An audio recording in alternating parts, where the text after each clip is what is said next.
Hey everyone, Josh here with Fresh Start Customs, and today I'm going to be showing you group event number 2 in our Glowforge at Home Facebook group. If you don't know what this is, go ahead and check out the first couple videos on the Glowforge at Home Facebook group for the group events. It's a lot of fun. I encourage you guys to join the group and get some free designs to alter and show off the alterations here. I'm not going to go too far in depth with that, but if you want to check that out, check out the first videos. And then I'm going to show you guys the alterations of this month and then the new group event that's just came out as of yesterday here. So this is the lantern design here that was donated by a member of the group. Go ahead and check out the main post. Thank her for that. And basically, there's a bunch of alterations that people did. So here's one with like a flower, snowflakes, and like a tree scenery. Turned out really cool.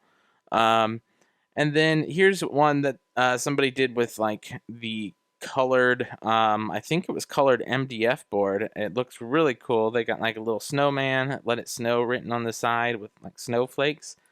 Here it is at night. Turned out really awesome. Really like this one.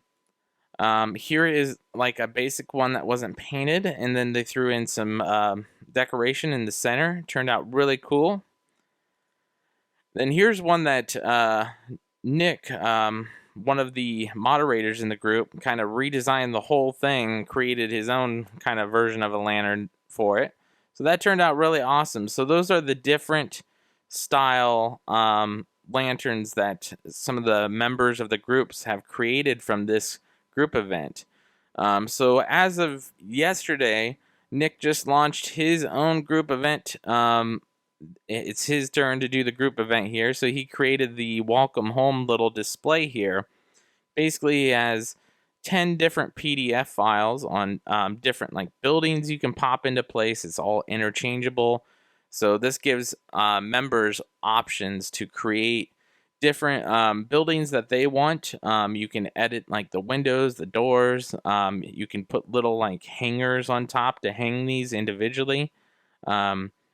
It's really cool. I can't wait to see all the stuff that people create with this one here. But yeah, like I said, you can make them individually where they don't have to be in the display, and they have like little hangers on them.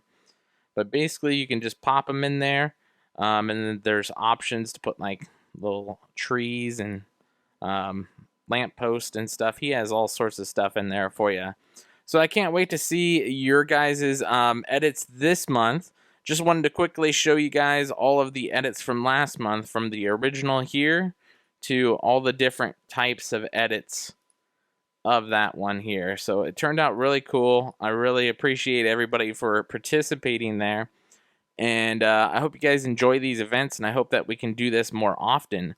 I think most of the members of the group really like this. I know some people can't get to them right away, but they're always going to be for free in the Glowforge at Home group. So definitely check that out. I hope you guys enjoyed the video. I hope you guys enjoy these group events here, and we'll see you guys in the next one.